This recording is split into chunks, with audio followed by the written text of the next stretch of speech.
Good morning friend. সকাল সকাল চলে এসেছি গোপালপুরের সমুদ্র দর্শনে। সূর্যোদয় হলো ঠিকই, কিন্তু সূর্য অনেকটা উপরে গিয়ে সূর্যোদয় হলো, মেঘলা ছিল তাই। সকালবেলায় দেখুন গোপালপুর সি বিচের সৌন্দর্য।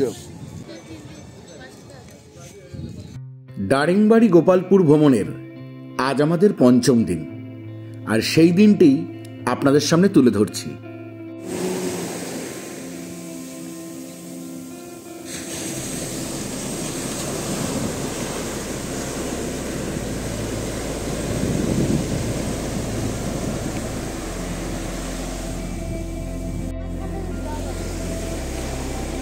সকালবেলায় চলে এসেছি সমুদ্রের পাড়ে।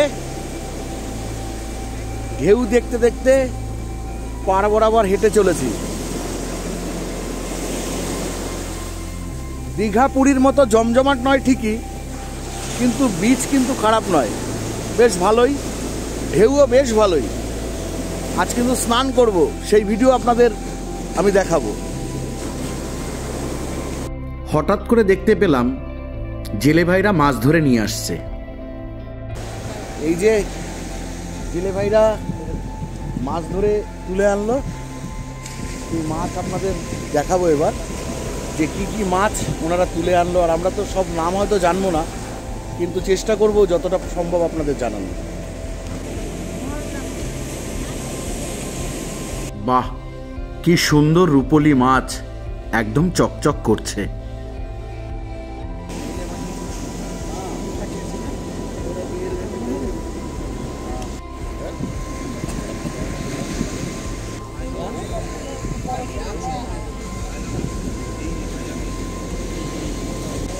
অবশেষে দাম দর করে এই এতগুলো কাঁকড়া কিনলাম হচ্ছে 170 টাকায়, এবং এগুলো আমরা রোস্ট করে খাবো। খাবারটা কেমন লাগলো আপনার? ইডলি এক্সেলেন্ট। সমুদ্রের পাড়ে বসে চা খেতে বেশ ভালোই লাগে, চা খাই। এবার আমাদের ব্রেকফাস্ট পর্ব শুরু। সকালের টিফিন অনেকে অনেক কিছু করলো, কিন্তু আমার একটু আলাদা ধরনের টিফিন। পুরি, বড়া, ইডলি, উপমা, এতগুলো আইটেম নিয়ে শুরু করে দিলাম সকালের টিফিন। সমুদ্রের পাড়ে এসে মাছ ভাজা খাওয়ার একটা আলাদাই মজা। আমরা মাছ কিনে ভাজিয়ে নিয়েছি লোকাল দাদাদের কাছ থেকে। দেখুন মাছটা কিন্তু দেখে ভালোই মনে হচ্ছে, জানি না কতটা ভালো লাগবে। মা দেখ একটা মাছ দিয়ে খাই।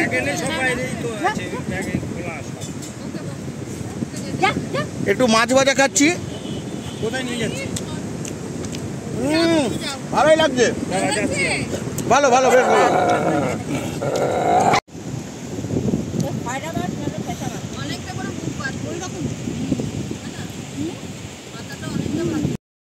দেখুন কাঁকড়াগুলো কত সুন্দর করে ভেজেছে।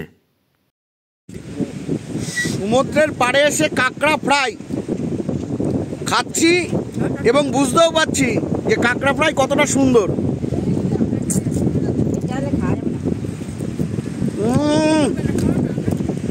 গোপালপুর বিচে দাঁড়িয়ে এবার যাব স্নান করতে, কিন্তু স্নানের ভিডিও সেইভাবে আপনাদের দিতে পারবো না, কারণ মোবাইল নিয়ে ভেতরে গেলে মোবাইল কিন্তু থাকবে না, জলে তলিয়ে যাবে।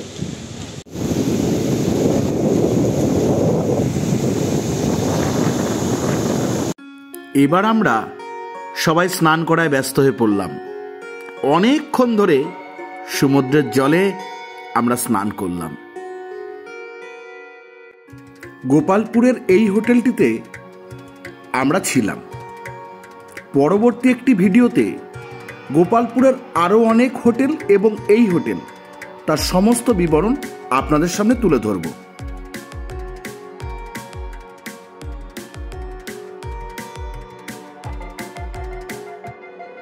গোপালপুর সমুদ্র সৈকত কিন্তু জমে উঠেছে। দেখুন ছোট ছোট দোকান নিয়ে দোকানিরা বসে পড়েছে। এই বাচ্চা মেয়েটির আনন্দ করা দেখে আমারও শৈশবের কথা মনে পড়ে গেল।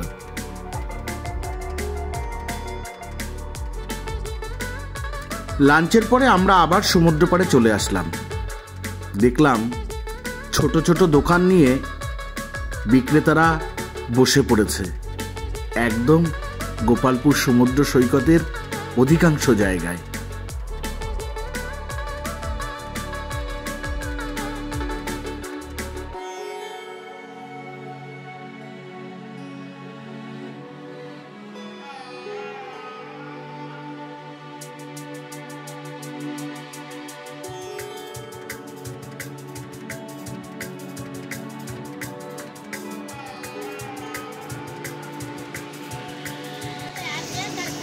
রাতের গোপালপুর বিচ আপনারা একটু দেখুন। আমরা এই দারিংবাড়ি গোপালপুর ট্রিপে নীলদিগন্ত ট্যুরিস্ট ক্লাবের সঙ্গে এসেছিলাম। আমি স্ক্রিনে তাদের নম্বর দিয়ে দিচ্ছি, আপনারা চাইলে তাদের সঙ্গে যোগাযোগ করে আসতে পারবেন।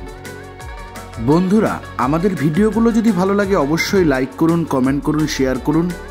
আর আমাদের চ্যানেলে যদি আপনি নতুন হন অবশ্যই চ্যানেলটিকে সাবস্ক্রাইব করে পাশে থাকুন। রাতের গোপালপুরের সমুদ্রের সামনে দাঁড়িয়ে এখন রাত 10:30, একদম শুনশান গোপালপুর বিচ। আর এই গোপালপুর বিচে লাস্টবারের জন্য গোপালপুর বিচটা দেখে যাচ্ছি ঘরের দিকে। কাল সকাল 6টায় বেরিয়ে যাব একদম ব্রহ্মপুর স্টেশনের দিকে, ওখানে গিয়ে আবার দেখা হবে। আমাদের দারিংবাড়ি ট্রিপে ডোনা এবং তনুময় এরা ডগ লাভার, সবসময় কুকুরদের খাবার দেয় এবং রাস্তার কুকুররাও তাদের সঙ্গে বন্ধুত্ব তৈরি করে ফেলে। মর্নিং ফ্রেন্ড, সকালবেলায় গোপালপুরকে বিদায় জানিয়ে অটোতে করে আমরা বেরিয়ে পড়লাম বেরামপুর স্টেশনের দিকে। এবার স্টেশনের দিকে যাই। আমরা এখন দাঁড়িয়ে আছি বেরামপুর স্টেশন।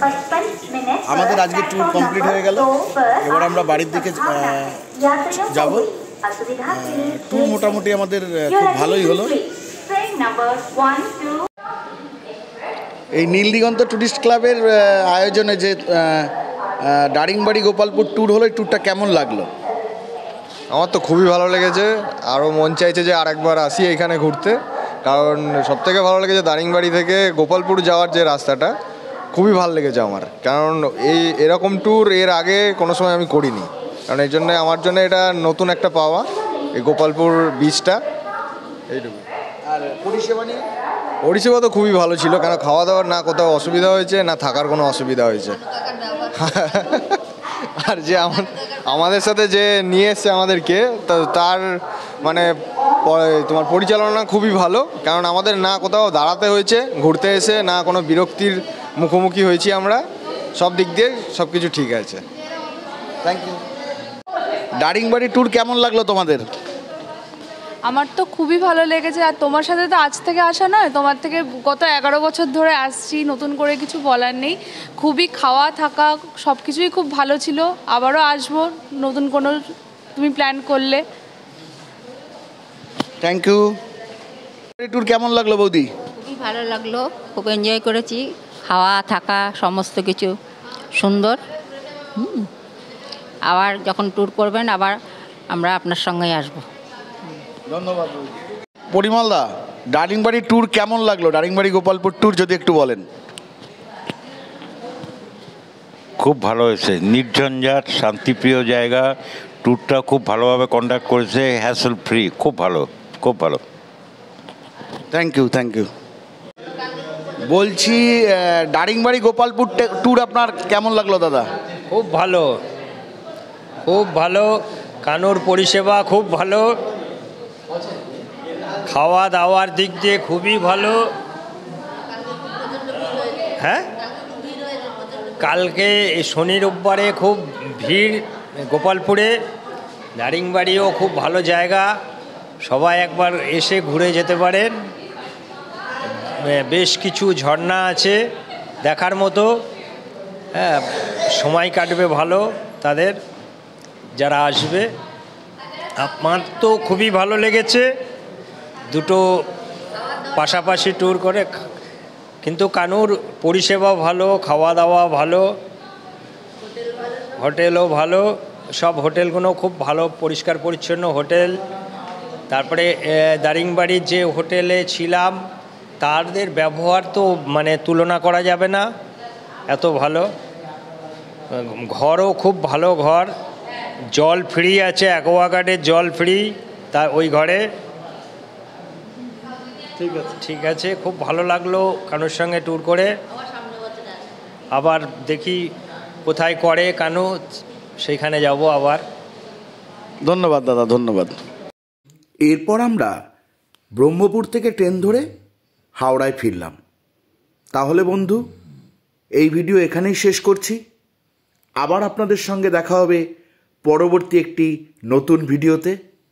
ততক্ষণ পর্যন্ত আপনারা অবশ্যই সুস্থ থাকুন, ভালো থাকুন আর ঘুরতে থাকুন মন খুলে।